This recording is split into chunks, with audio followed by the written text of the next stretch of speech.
Hello, I am Dr. Kingshawn Esquire, and this is the Bill Spot. The Bill Spot is sponsored by Campbell Law and Associates, PA. If you have a personal injury, family, criminal, or immigration question, contact Campbell Law at campbelllawfl.com or call us at 305-814-8775 today.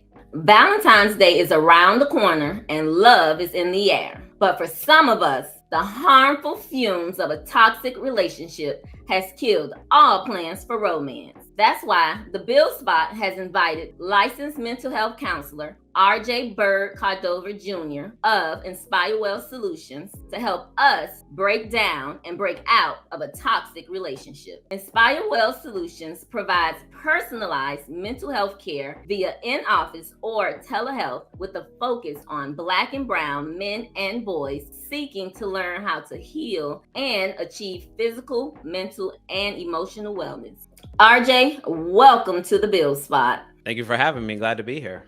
Yes, we are so happy to have you because we're about to break down and break out of these toxic relationships, obviously with your help. So before we get started, RJ, you know the Bill Spot is all about getting those bills paid. And so I want to give you an opportunity to tell our guests, how did you get started with your business, Inspire Wellness Solutions? Yes, ma'am. Absolutely. Thank you. Thank you. So for me, it was a little bit of an interesting journey. I'll do my best to give the condensed version, but I've been in practice for about 8 years. And like a lot of us, when we first get started out of school, spent a lot of time in community mental health agencies, doing a little bit of private practice. It was really going into the summer of 2020 where a lot of things shifted for me. I finally had the opportunity to kind of start to strike out on my own. But what really changed for me was at that time with everything, if you recall what was going on with the protests and things like that, I had a lot of young Black and brown men who reached out seeking help. And that's where my focus really shifted and they became more of the priority for me. Yeah. And I saw such a demand and volume that I thought, maybe this is really an area I should focus on, a demographic population I should focus on, and it's sustainable. And that's really what helped Inspire Wellness Solutions really come to exist today. Yeah. So, and during that time, you would agree that tensions were high, emotions were high. And so people were looking for some type of someone to hold on to help them through that time. And so that is beautiful. Ma'am. And so since then, I'm assuming your practice has taken off and definitely you're growing. So what are your plans for 2023? I hope you got big plans for Inspire Wellness. Sure. I mean, the biggest thing, other than obviously still trying to be able to be a provider for a lot of folks, which I still am, but the biggest thing was going into the content space like what you're doing. Because one of the biggest reasons that I kind of had an epiphany about a year and a half ago that I'm only one person and I can only be available so much because as a therapist, I'm a really big believer in boundaries and self-care because it's very hard for me to want to walk with somebody in their journey, if I'm really not okay internally. I'm not taking care of myself. Yeah. So because of that means that there's limitations as how much access people could have to me, how much work I could actually do. But when it comes to content, that's a whole nother ballgame because I can create this stuff. People can hopefully gain insight and perspective from it, especially for, again, a lot of the young Black and brown men who are not used to, number one, even hearing the word therapy, seeing a therapist of color, a man of color to even talk about this kind of stuff. Yeah. So it can live on the internet. Yeah. And I've been working hard at that for about now going on 8 months. And so the plan is to really grow a lot more and be a lot more intentional with how much stuff we're putting out there to try to benefit those communities. So that's really the focus of 2023. Amen. Well, I hope the Bill Spot can help you get there. I want my male viewers to definitely seek out mental health counseling. It's important, right? Yes, even ma'am. when you don't have any problems, right? Yes, you don't have to only come when things are terrible, which most people, I think, they naturally do. I gave an example because one of my buddies that I interviewed for an episode is a plastic surgeon. And we gave the example, kind of like when you go to get a checkup with a physician. You don't have to go when everything is terrible, like I just had a heart attack and I'm in the ER. You can come like, hey, I just want to make sure, my levels are good. There's nothing outstanding I need to be concerned about. You can think of it in a very similar way to mental and emotional health. So you don't got to wait until things are terrible to go see a therapist. Amen. And a lot of y'all don't know your insurance sometimes cover it anyway. Go. Yes, it does. It does. It very much does. All right, RJ. And so I want to get into our topic, toxic relationships. And so I titled this one, right? It takes two to toxic. What is can you tell me what this means to you, right? This is phrase toxic relationships. It's a new phrase that's kind of being thrown around out there. And so as Yes, a mental health professional, give us a good definition, meaning of that phrase, what you would consider it means. sure.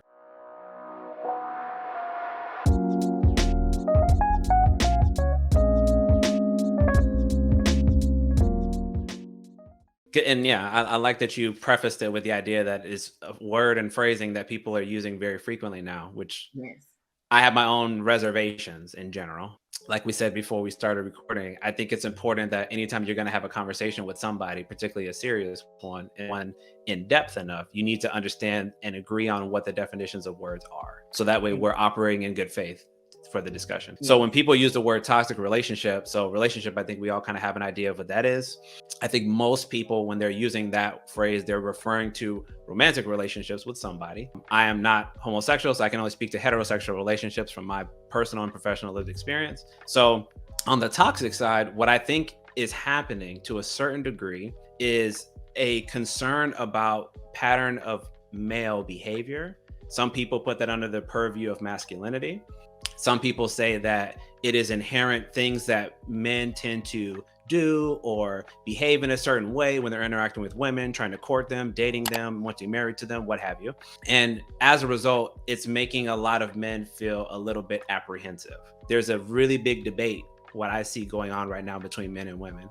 And I see a huge chasm of misunderstanding Yes. that's happening, Yes. where men are feeling like they're being vilified and being told that they're the villains of these stories, where seemingly normal interactions that we used to say were socially acceptable are no longer so. Yes. And but at the same time, there are elements that women are verbalizing that I 100% agree with should be labeled as toxic. If there are things that you're doing that are making people uncomfortable, if more importantly to me, you're not listening to what your partner or people around you that care about you or you care about them are telling you that they would prefer that you stop doing and you choose not to, I could see that being under the umbrella of toxic. So that's sort of how I think about it. It's not one particular word or one particular phrase. I could see that there's a pattern of behavior where if I'm going into situations where I'm not really listening that well, I'm not really considering how other people feel, and I'm sort of steamrolling them with my own ideas and expectations, that could be looked at in a form of being toxic. I love how you put that, RJ, because it goes right into my next question, right? Because you're essentially telling us it's not is it, well, I would guess I'll ask the question, right? Is Mhm. it toxic people or is it toxic traits, right? And so I would say that Sure. you're saying that it's almost toxic traits, right? People are Yeah. choosing these things and Yeah. acting on them purposely. And so I will let you expand on that. No, absolutely. I mean, I think for a lot of us, and I think this is where therapy can be such a great tool for folks. For a lot of us, in my experience, what I've noticed is a lot of us have never had our thoughts or ideas challenged. A lot of us, we grow up in certain environments, and I'll just speak from my own worldview. I'm a black and brown man. My father is black, my mother is Latina. So I know what it's like to come from those communities. I know a lot of the struggles that we go through. I have very humble beginnings and even up to this point. And so when it comes to trying to understand people's worldview, their perception, their behaviors, my belief is that majority of it stems from our upbringing. Mm-hmm. The environments that you grow up in, the areas that you grow up in, the people that are around you shape your reality because Yes, perception is reality for pretty much everybody. yes, yes, So yes. because of that, if I'm in an environment where I see overly aggressive people, overly hostile people, people who are verbally abusive when they try to express their thoughts and feelings to others, Yes. inadvertently, if I'm a young person, a young man, because these are the type of people that I typically work with, you're impressing these ideas upon them. And then Yes. that becomes normal And they're after a picking while. them up, right? They're picking them Right. up. Right. They pick up those traits, as you said, Yes. and they start to embody them. Now, what I like to break down in therapy is that they're not inherent to you. That would be the difference, I would say, between a toxic person Okay. and a trait. I If I'm like saying you're in person, then it means I'm saying you are inherently born born that toxic. way. So there's Yes. no way to help you, right? I like that. Most people, that's not true. You can't genetically break that down, right? Yes. what you would say is that maybe you've come from such a dysfunctional environment that you've learned to embody traits and behaviors that are no longer healthy or no longer necessary for the environment that you were in versus where you are today. So therapy can be that tool to help challenge that viewpoint and help you kind of outgrow maybe some of these poor behaviors, if that makes sense.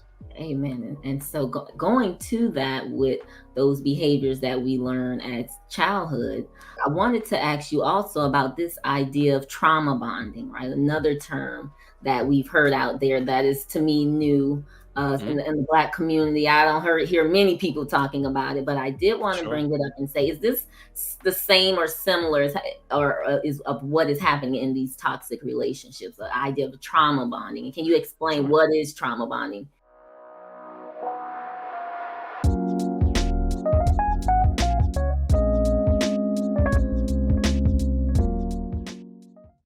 For a lot of people, yeah, that term could be new. In the mental health field, it's pretty common, Okay. depending on who you work with. Now, I will clarify, because there's levels to how a lot of therapists work for the audience that may not know. So you have inpatient facilities, like for example, if you have a loved one who might be a threat to themselves or a threat to somebody else, like they threaten somebody, they might do something called being Baker acted, meaning they're being committed to a facility for usually 40 to 72 hours. Yeah. In facilities like that, something like that, trauma bonding is quite common.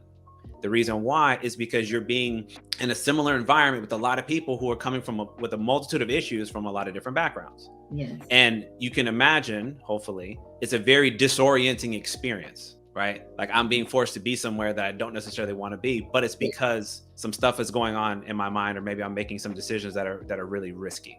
In those environments, sometimes people connect with other people through those traumatic experiences. Exactly. Like, And I build tried to harm relationships myself. off of Right. it. Oh, I tried to harm myself too. Well, how did you do it? Oh, I tried to do it like that too. Oh, Exactly. wow, we have so much in common. And sometimes that can create an unhealthy relationship. Not so much that your experience is not relevant, because we all have lived experience. Many of us have gone through trauma, particularly if you're Black. Yes. But if my initial encounter with you Mhm. is in that lens, and the first conversations we're talking about are in that way, that is what can create an unhealthy, what we would call a trauma bond, if that makes sense. Okay, I love it. And so I just want to, I guess, make the distinction, because you went to, bonding with someone who was, let's say, in an inpatient facility. Sure. And so would you also consider trauma bonding is someone bonding just over being maybe an abused child or a neglected Mhm. child, abandonment issues? Do Yeah. people also trauma bond over that as well? They can. What the reason why I broke it down to you that way is because that's the most common way that we would say we see it in the Mhm. mental health world. Mhm. But could it happen like in a normal day-to-day life? Sure. You Sure. have people who in their lived experience, it could be like when they're trying to court somebody, they could try to figure out and quickly determine what's the most vulnerable amount of information I can get, or sensitive information I can get from this person. And then maybe it is their lived experience, maybe they're concocting a story to try to connect with you, because again, we as humans, we all thrive for connection, right? Yes, we're and we're, someone to we're, we're social understand beings. us. Yes, for So sure. we want that. So if you tell me you've gone through this experience and I'm like, oh, I went through that too, and I happen to share that with you, now we're kind of looking at each other maybe a little more hopeful, like, oh, maybe this could have a more significant relationship I'm because we have that in ideally common. hopeful. I worry about people who look at you in a manipulative way, like, oh, they're broken, right? Or Could they, be, yeah, which that's the risky part, right? that's I the mean, risk. when you don't really know somebody, and I don't know how much you talk about this, but I talk about like when you're trying to get to know somebody, especially when you're talking about in the basic dating scene. And for Yeah, men and women, obviously it's a little different. So I'll speak from the man's perspective. We usually initiate everything, right? So hmm, for us, we have to understand, and we have to learn through failure, of course, how to pace how much you're sharing, yes, right? yes, Because yes, for sure. it is possible to overload someone. If I come off on first date and I'm telling you how awesome you are and how much I like you and I can't wait to see you again, and I'm Right. trying to plan all these extra dates, for some women, for many women, that could be a turnoff, Yes, right? They might be you like, feel why you are keep you trying so hard? I don't understand where all this is coming from. thirsty. What's going on? Right. It's a Or or if delicate balance. or if I ever threw out there like, I think I love her. They're like, what? How? Like, Don't I do just it. met you. How could you possibly be developing these feelings? That could be over a form of trauma bonding. Maybe you shared something and I thought I was the only person in the world that went through that. Yeah. And then when you share it, now I don't feel quite so alone. Yes. So now I'm like, oh, I can't let Sean go. I mean, she's just so amazing. And we've She's both just gone through like this me. experience. Why would I not want to keep somebody like her in my life as opposed to hoping that maybe somebody else has also gone through the same experience and we're going to equally have a similar connection? You don't know. Exactly. I agree. Oh my God. And so, okay, but my next question I want to get into about toxic relationships is this idea of are they the same as abusive relationships? And so we know the typical abusive relationships, physically, verbally, emotionally. And so I would you call those the same as toxic, or are they a little different?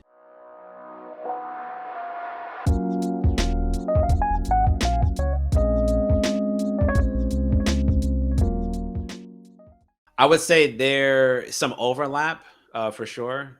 When people use these terms, so keeping in mind again, defining the terms. So toxic and abuse, those are both what I call umbrella terms. A lot of stuff sort of falls underneath the purview of that. And so even within abuse, right, there's different levels to it. And Mhm. neglect and abuse are obviously two different things. So they're separate categories, both from a mental health standpoint, even from a legal standpoint. Mhm. So when I think about abuse, I would first want to know, for example, if somebody was sitting down with me, what type of abuse are you saying that you experienced? Did you experience emotional abuse? Did you experience physical abuse? Was it sexual abuse? What did you go through? Just to get more context, because it helps me understand how to navigate that experience with that person. Like, just to give a slight example, if I have a young lady that's sitting down with me and she's been physically abused by her father, okay, I'm a man.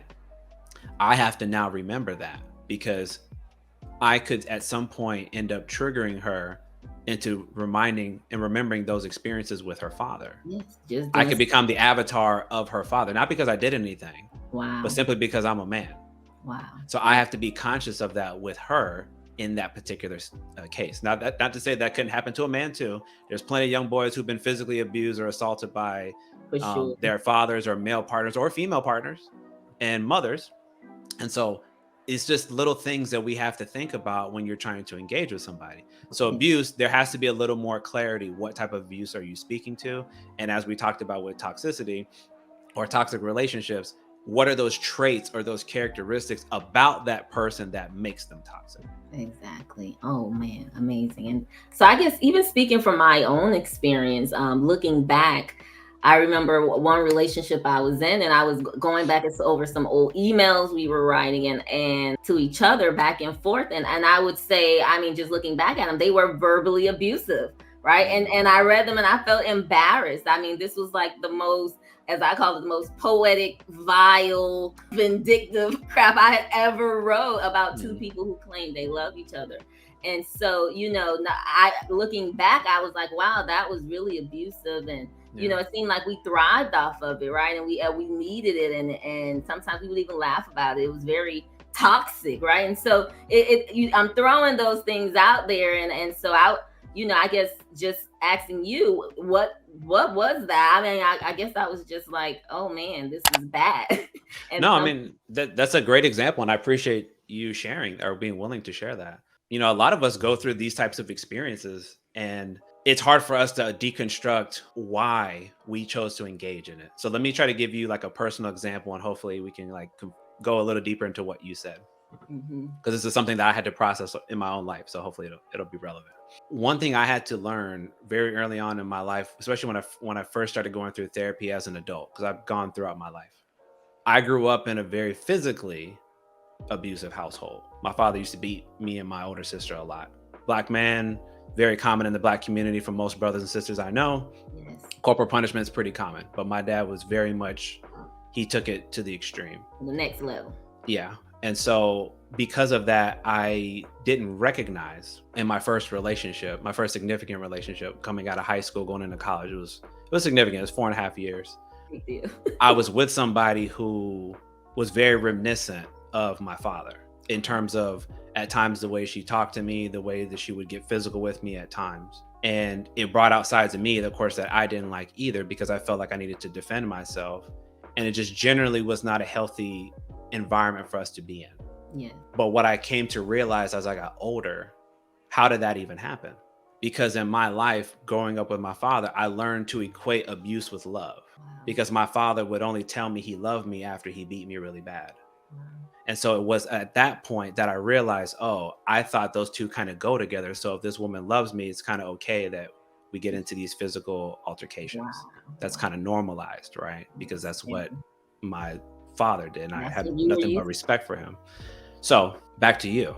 How could we maybe get into these situations where we're having these vile discussions, as you've said, via email? Well, depending on how he grew up and how you grew up, that might play a significant role as to why that was even a part of your relationship. The fact that you would even verbalize those words, even in written format, to your partner, if, like you said, if there's a lot of love there, why would I ever think that that is appropriate? Yes. This would be the question. Yes. Why would I ever think that that is appropriate to speak to this person that I say that I love, that I'm choosing to be with, in that way? Is that even respectful? No. Right. And that's kind of where my thoughts went with that situation. Definitely, just even listening to your story and being able to relate. I grew up in a house with a lot of verbal abuse, and I would say I'm comfortable in that chaos, right? And so definitely it was a learned behavior, a learned trait. RJ, you breaking this down for me. I mean, but it's true though. I mean, it happens. I think for a lot of us, and this is why I'm grateful to do what I do, because I had to go through a lot of that hurt and that pain to try to understand why I was in these situations, why I saw the world the way that I did, why I thought that these things were okay, even when they were not. Yeah. So that was my whole point about why I think therapy can benefit so many people. Yes. It's not even that you have to be in crisis, as you said earlier. You can come just to get a check-in, but sometimes what you might realize is there might have been things brewing under the surface that your partner has been pushing off, you've been pushing off, both of you have been pushing off, and it may have to do with your normal way of behaving around them. Normal, I put in quotation marks, because everybody's normal is not the same. Yes. And her normal might be different. So we might need to understand that when we're first setting up this intention to be together, what is the expectations of how we should feel treated by each other? And maybe it's me understanding, hey, if I know I came from a hostile environment, speaking for myself, I value safety, security, respect, compassion, ability to be vulnerable with that person. Communication is very important to me. Yes. And so I know right off the bat, if I'm going to sit down with somebody and say, hey, we're going to entertain like a serious conversation because we might actually try to date for real, right? Yes. I got to lay those cards on the table. I have to have thought about that already and reflected on that already to be able to verbalize that to you. Yes. And I need you to do the same. And we have to be in sync there. Because if we're not and we don't talk about it, what do you think is going to happen as time progresses and we've never discussed these very serious topics? It's going to be a wide gap, okay? We can just end up drifting. Yeah, keep drifting. It gets worse and worse. Yeah. Oh my God. And so, all right, let's move right along. Listen, I mean, we can unpack that all day, but I do want to get into, I guess, some toxic relationship red flags. All right. Sure. What to look out for? What are some signs, just based on your professional experience? And I know I shared my experience, right? And so to me, that was a clear sign, right? No respect, no lack of boundaries. Those are some easy ones, but give us those harder ones.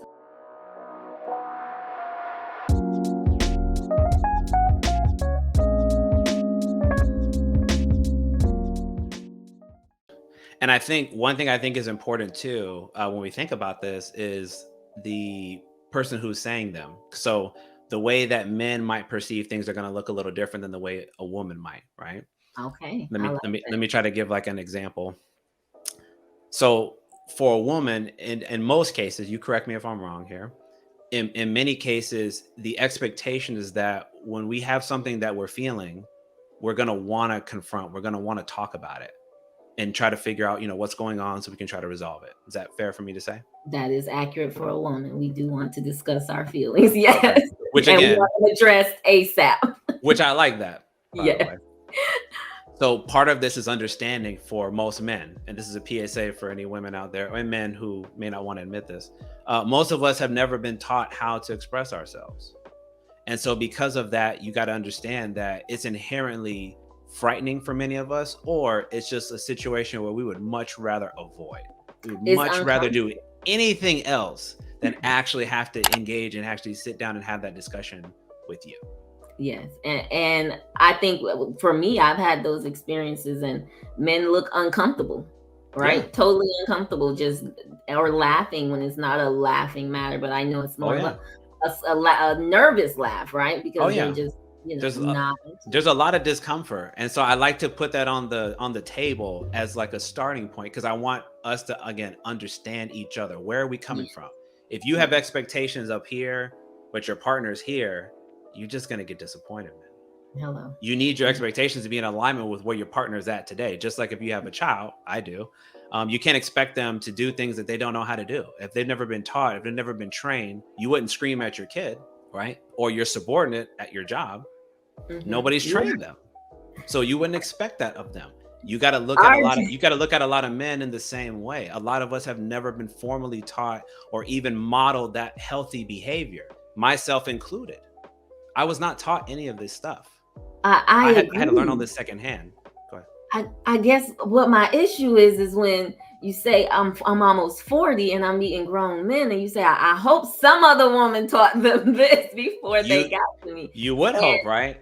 it's not happening. I'm going to be honest. At least even in my experience, I meet them 40 and older, and Yeah. I they mean, don't. and listen, and I'm trying to make sure I stick to the red flag point, but I feel like this is important. Again, this context is really important for us to remember, Yes. because it helps you kind of understand the lens in which you should be measuring, is this person being toxic with me or not? Because it might not be, but it could, if you don't understand it, you might not understand what to look for. To your point, I've had grown men clients older than me. I'm 36. I've had men like, in their 50s, 60s, even in their 70s over the course of my career who still struggle with communicating. And I know how hard it was for me, and I'm not as old as they are. One thing we know about human behavior is the longer you do something for an extended period of time, the more normalized it is. Even if you don't like it, Yes. we are all creatures of habit. We just do things because that is the way humans are. So if I understand that a man, in many cases, my man, a man, my son, this guy has not been trained or taught to do these things, the first thing I need to ask is, did you learn appropriate communication? If so, let's actually be engaging in these discussions. If we're dating, that should be happening off day one. So there is no years later, I just figured out. That shouldn't be happening.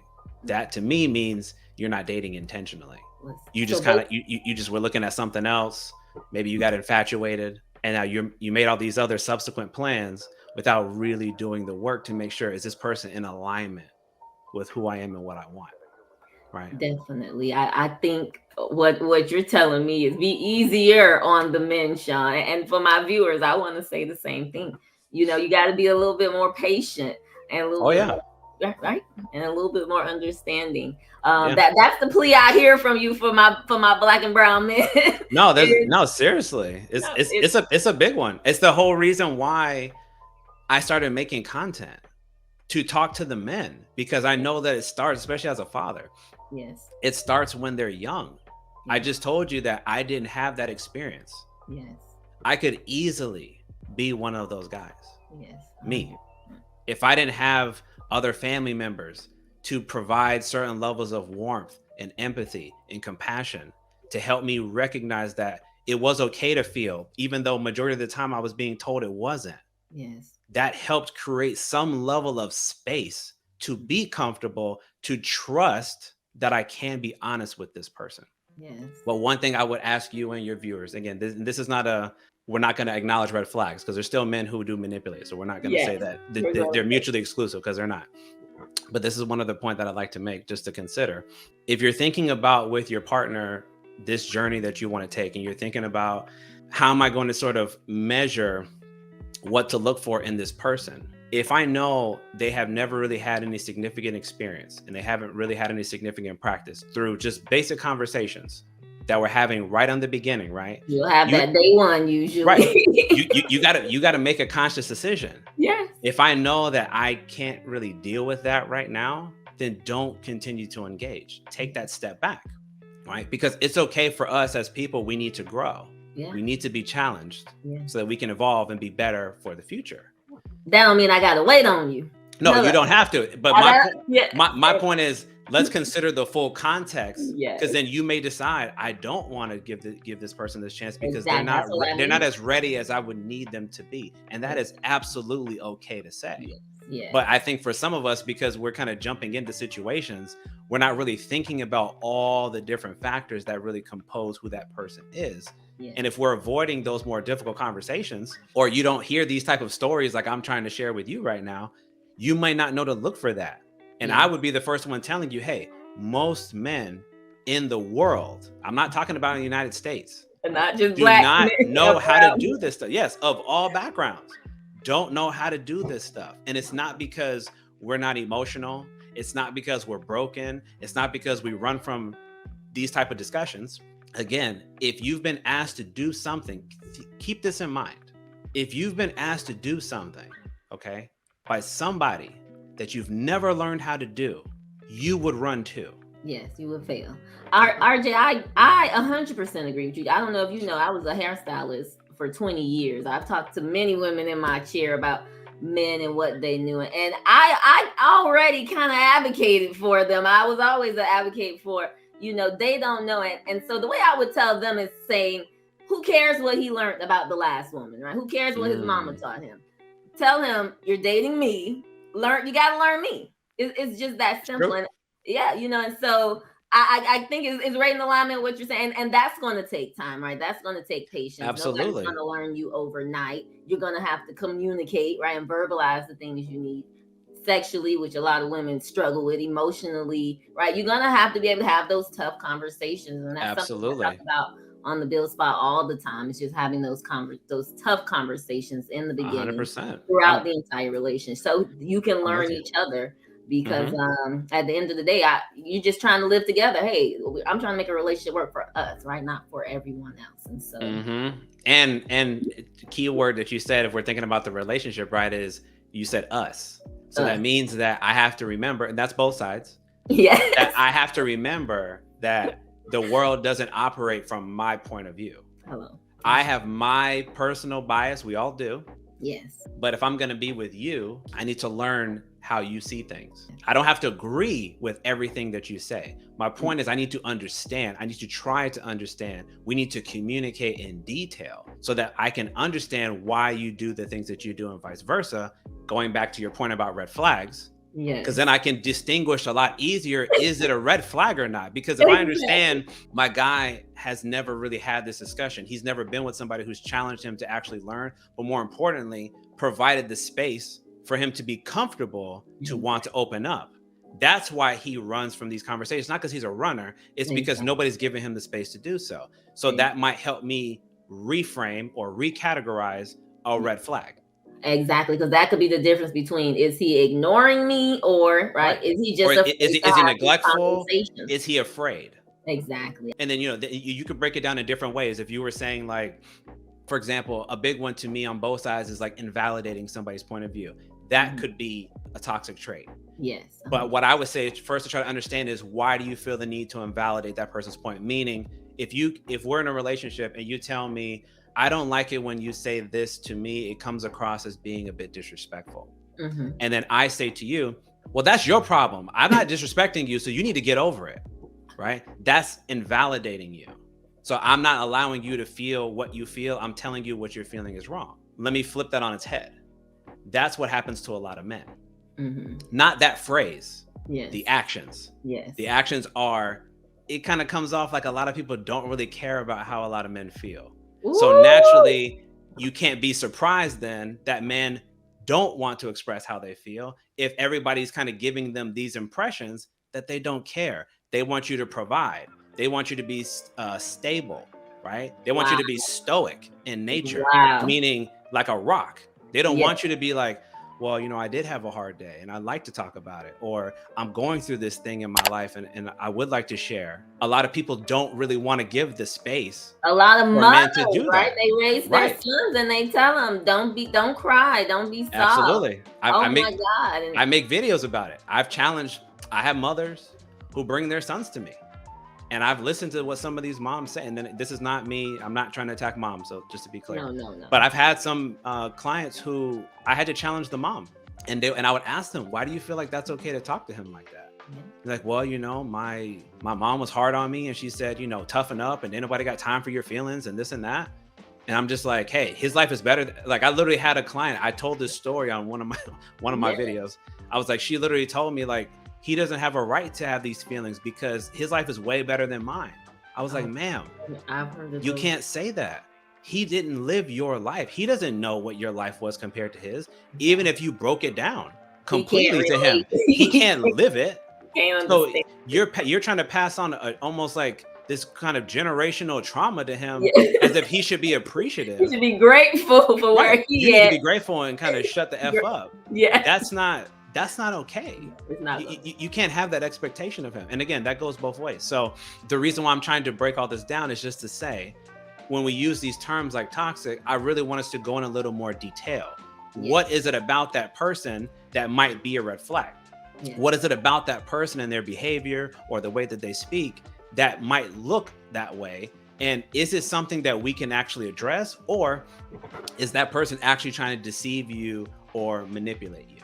I would say definitely, just based on what you're saying, I would categorize it as a toxic red flag if someone is purposely, right, trying to hurt you, purposely. Oh yeah, most definitely.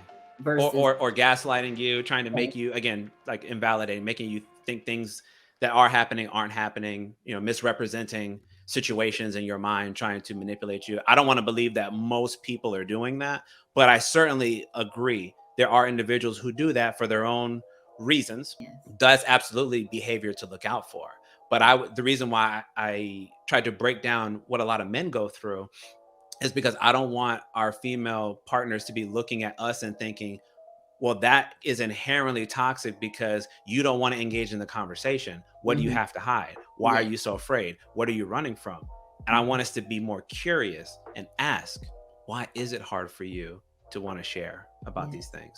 I'm trying to understand. I'm your partner. I'm here with you. I got you. Help me understand so I can learn and try to maybe tailor my approach to yours so that we can have more healthy discussion with each other. 100%, yes, and avoid the toxicity then, or what you right, or what appears right that maybe have been toxic. Yes, ma'am. All right, I love it. Why would you say some people repeatedly engage in toxic relationships, or seem to always end up in a bad relationship, or what would be your take on that?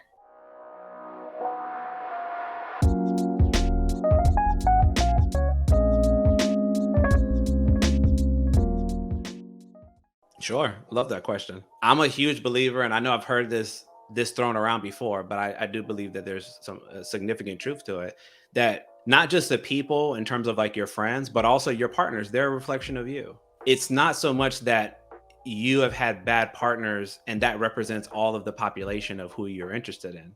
It represents the people that you have chosen to allow into that most vulnerable of space, your personal life. Or they And so you, right? no, because keep in mind, right? Somebody can pursue you. Like, again, I'm speaking more from male, female relationships. If I want to pursue you, women typically will be the one that make that initial determination. Am I going to let you in or not? So if you don't get a good feeling from this person, even regardless of how they presented, you can always say like, no, thank you. And that's pretty commonplace. 100%. But when you have somebody like, well, how did I end up with all these? This is a question I've heard. How did I end up with all these bad partners? Yeah. I don't want us to speak in this sort of abstract way. I'm like, no, ask a better question. Why did I allow these people who all had similar traits in common, equally allow them access to me when maybe I shouldn't have? Exactly. Like, we have to turn it, because you can't put all the onus on others, because we allow them in. I'm not saying it's all on us. Some people do get fooled. Some people do get tricked. So I'm not trying to Tend defer to from those people. Sure.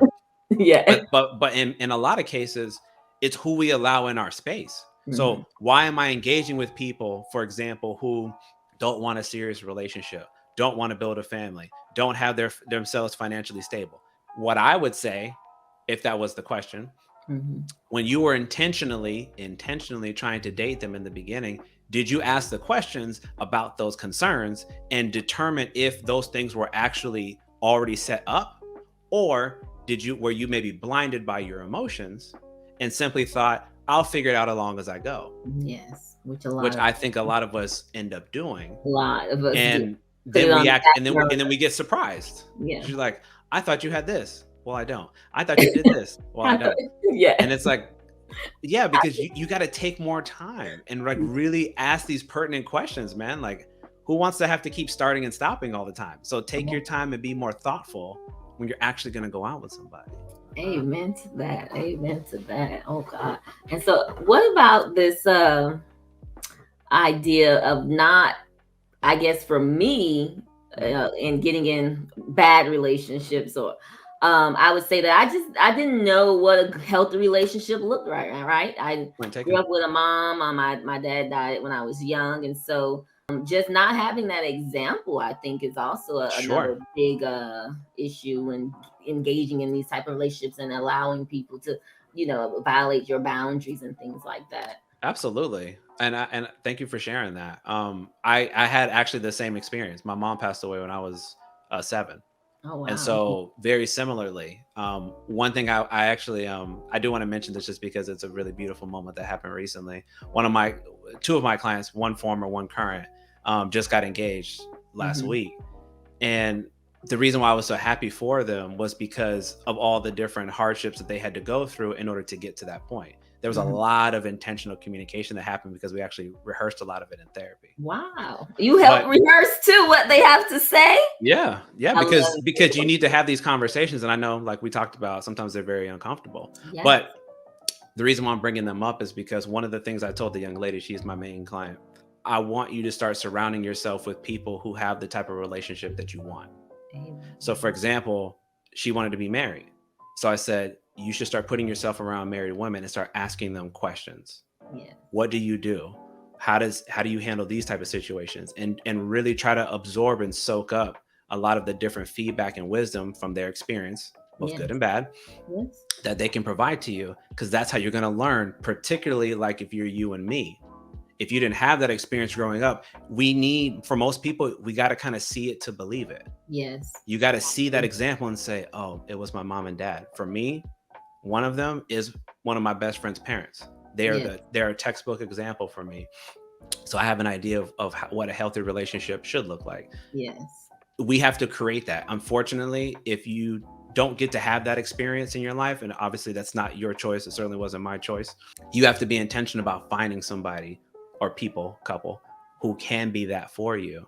So that when you're thinking about dating somebody, it's like, hey, does that kind of fall in alignment with what I said? This is my example.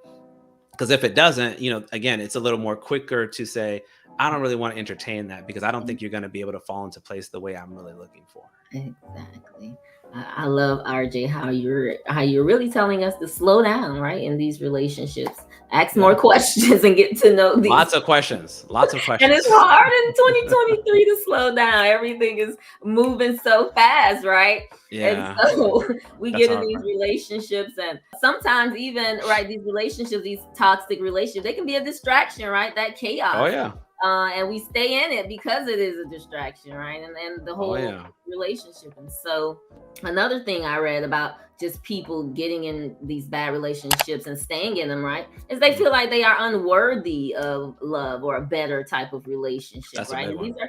are other issues that I'm quite sure a lot of your clients come in and speak about, and Hmm. things that you can help them with, and just self-love. What everybody's talking about that now. Yeah. No, that's a big one. I mean, I talk a lot about self-care and trying to, like, a small little phrase I always say, and I'll try to make it really quick here, is that to me in our lives, okay? I'm a man, I'm a father. I'm not in a relationship right now, but if I was, I'd be a partner, right? Hmm. What I say is that there's like a pyramid, so to speak. and you always got to be at the top of it. Okay. Okay. There's no, in my mind, this is my opinion. You don't have to agree. There's no compromise. You're number one all the time. And the reason why is because nobody will know how Sean feels and thinks better than Sean. Amen to that. It doesn't matter who you're dating. It doesn't matter how long your mom's raised you, your dad's raised you, these siblings have been around you. Nobody knows what you're thinking and feeling in real time but you. So what that means is that in order for somebody like me to learn from you or about you, you have to communicate that to me. Exactly. Right? So you have to have the space emotionally and mentally to reflect on whatever you're thinking and feeling, to be able to coherently share that with me so I can learn about you. But if I don't do that work, then I, the person who's trying to get to know you, or I, the person who is maybe dating you, I don't know these things about you, which means all this stuff is being left unsaid. And if you're not sharing, maybe I'm not sharing. So most likely, because we tend to feed off of each other. Most likely. Then we're kind of operating with these huge blind spots. We're just like, I don't know this about you. I don't know this about you. And we're not really talking about it because we know we're uncomfortable about it, or we're not doing the work, that should be done. And so I'm a big believer in, if you want to develop your own value, number one, recognize that you're first forever and always. Amen. And to me, my hierarchy that I tell my clients right now is that you're always number one. Your relationship is number two. Whether you're married or you're dating, that's number two. And then if you have children, the children are number three. And the reason why I put it in that order is because if you look at it from the bottom going to the top, the relationship with the children and the children's stability, that family foundation will immediately be threatened if the relationship between the parents are dysfunctional. Yes, 100%. And then going to level two, the relationship with the parents or the couple will be dysfunctional if we are not taking care of ourselves. Yes. You can't expect from somebody else what you don't give. If you don't practice self-care, why would they? If you don't practice understanding your value and taking good care of yourself, why would they? Exactly. So it very much matters that way. Right? Yeah. So it matters. That hierarchy to me is the most important. That's how you determine your value, because then you understand, okay, I bring this to the table. I'm working on these things. I'm addressing these issues because I don't want to keep carrying this extra baggage into my relationships. And then you can be a good example. Again, talking about modeling behavior. Yes. I can be a great example to my partner, and now she's working on it. And that makes me feel good. And it makes me feel more accountable to keep doing what I need to do, because I want her to also feel accountable to keep doing what she needs to do. Mm-hmm. And then when we have our kid or children, even more so, there's accountability, because I want him or her to grow up in a healthy environment and see their parents functioning in a healthy way. Yes. That's why that hierarchy matters. And I love the way you put that, because it is very important, right? Once that the family breakdown happens, everyone feels it, including the kids. And so I definitely agree with that. And putting yourself first, number one, right? And so me and you, RJ, we discussed this topic a little bit beforehand. And so our next topic that I do want to talk about is just moving past or getting out of those toxic relationships.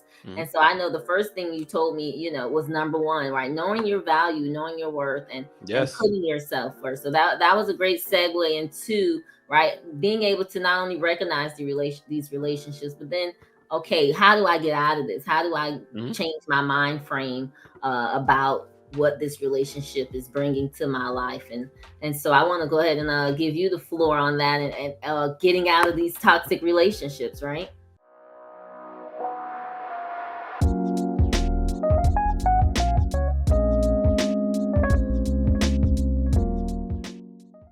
No, absolutely. I mean, and I'll look at some of the things you kind of brought up before, because I think that these points you mentioned actually are important. So you talked about not knowing what a healthy partnership looks like. I think that that's important, because if you don't have the example, then naturally you don't know really what you're aiming for. Yes. It's hard to imagine a future that you've never seen. You talked about if you're seeking out the satisfaction of maybe dysfunctional behavior. So we argue, we make up, we argue, we make up. That cycle can, for some people, is thrilling. It's exciting. Some people thrive on drama.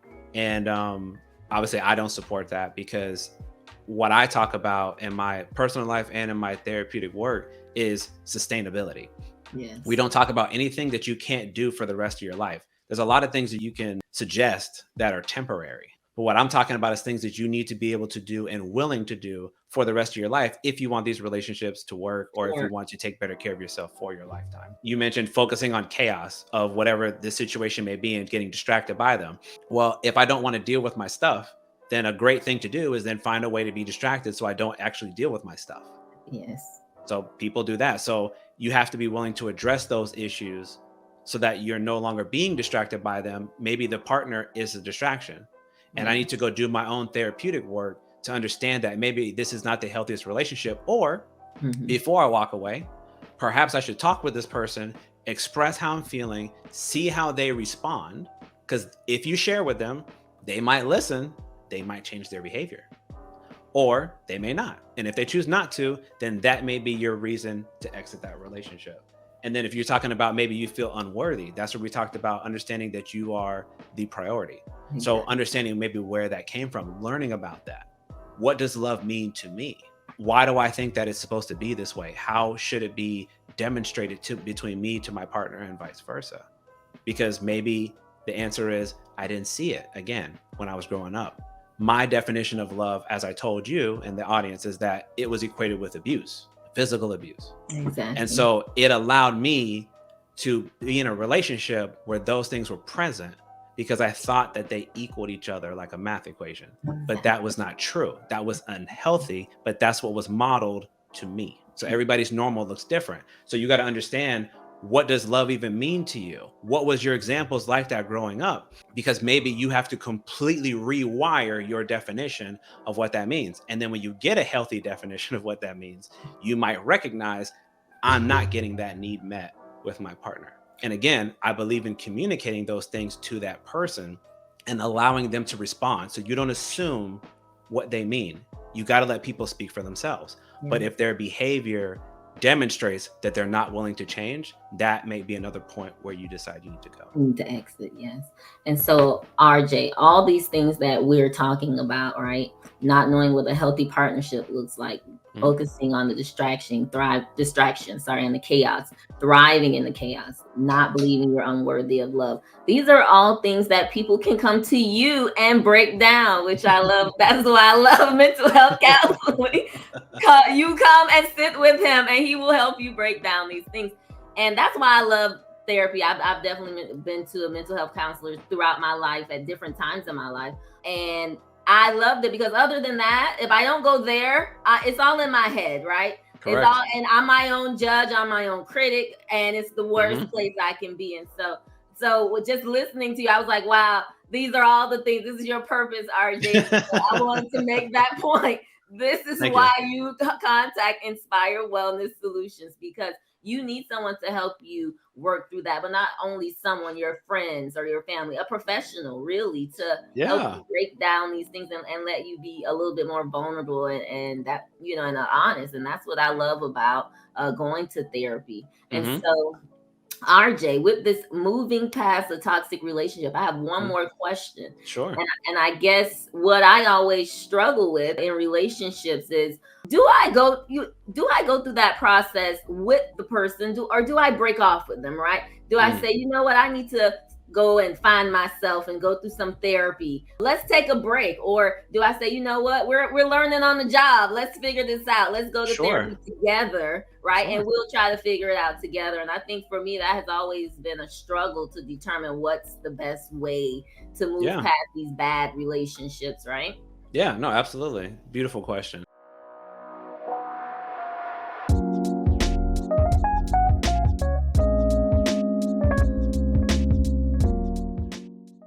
I often say that most people, especially if they're dating or married, that they come to therapy too late. They come when one person is already mentally and emotionally checked out. And so it's almost impossible to reconcile. Wow. That's been my lived experience. I'm not saying everybody, but my lived experience, when most people come for couples, it's kind of too late already.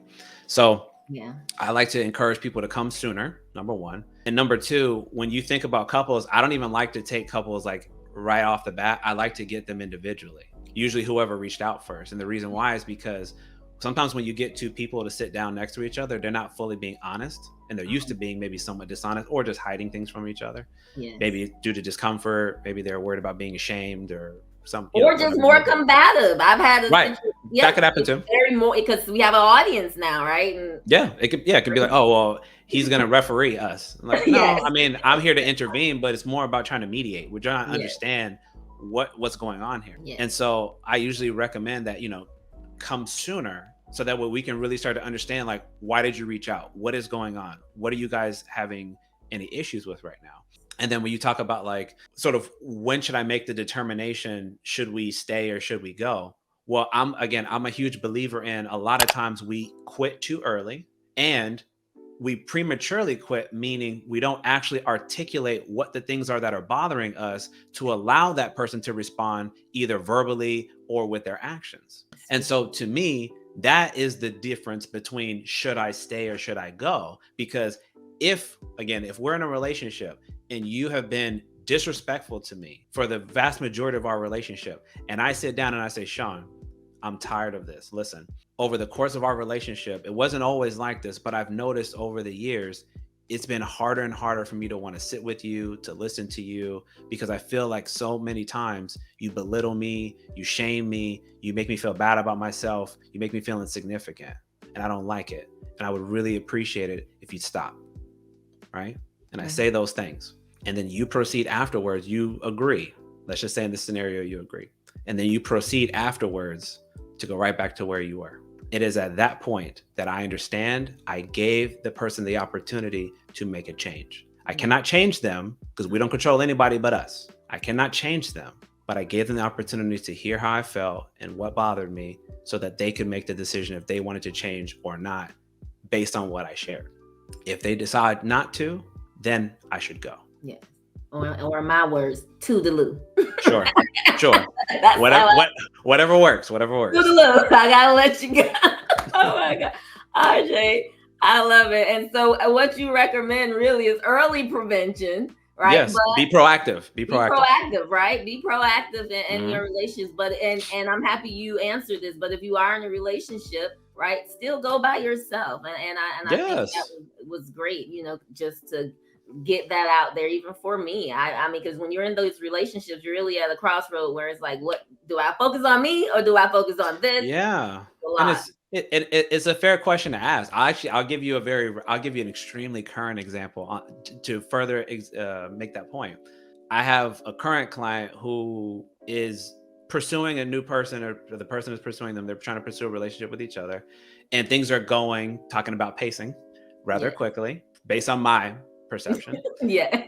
But they were both open to doing couples therapy. And some people may look at that and think that's kind of strange to be like in a new relationship and already be going to therapy. But I contradicted that. And I said, no, I actually think it's healthier because you actually are valuing some perspective, not because I know everything, because I don't. You're welcoming perspective into how we're approaching trying to merge these two lives together, right? Especially when you're talking about those of us that are a little bit older, maybe we have other things that we have going on in our lives. So it's not as smooth to just intertwine things as when you're younger. So if you're willing to welcome in that insight, then we're probably increasing the likelihood and the probability that this thing can work, because we took our time, again, to be thoughtful and intentional about how we went about it, versus what I told you most people do when they come to me, which is at the end. When I talk to the other person or they submit their documentation to me, and I can point blank see that they're already looking to get out. And that, honestly, as a therapist, is really hurtful to have to see that. When you see somebody who is fighting so hard to want something and the other person who is completely at the other end of the spectrum. I can imagine it's hard on you, but I would imagine it's harder on the person trying to break up. Of course. No, it is. It is. It's just, it's hard for me because, like I said, I think there's a lot of situations that we don't have to quit on or we don't have to walk away from. But because of the choices that we make, we kind of put ourselves in these lose-lose scenarios where I can't make it work with them. So therefore, I must leave because it's about being a healthier version of me. Well, that second part could be true, but I challenged that first part.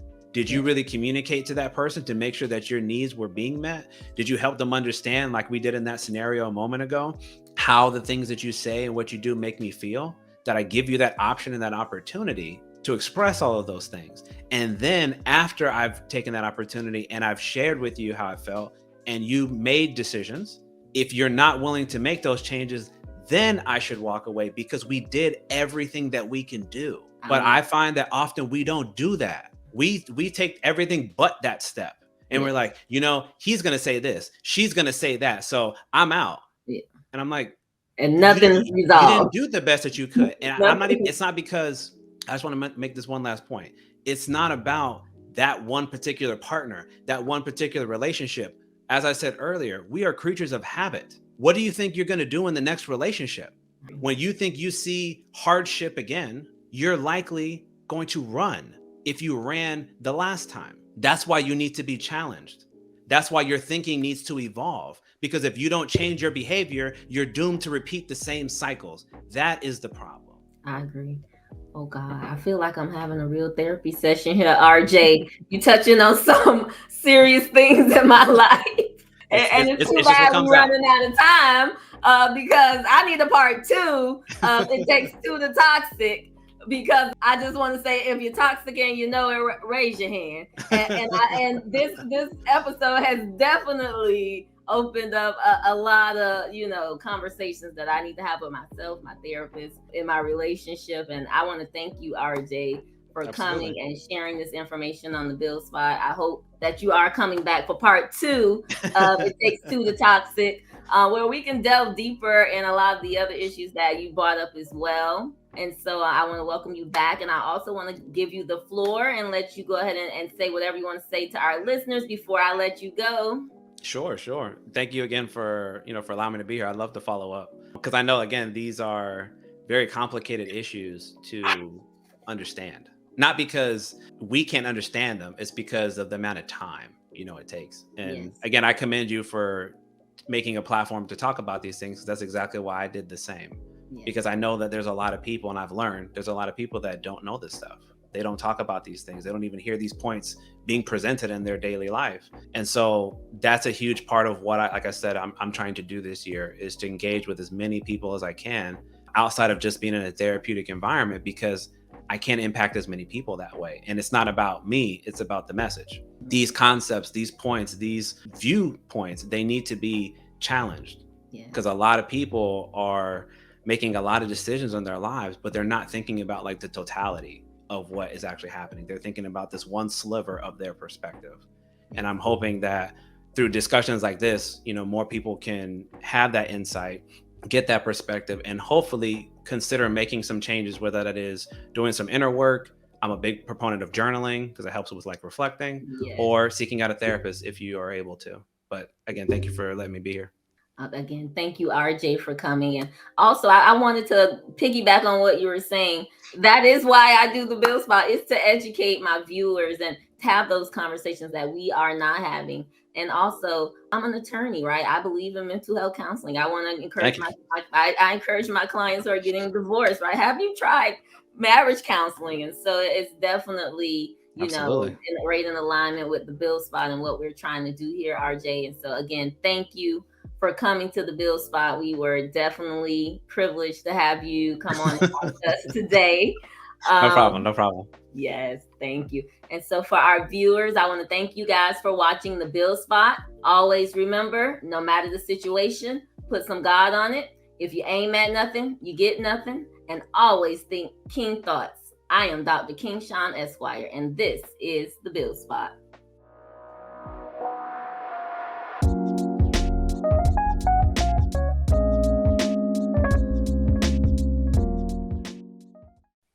Boom, we done.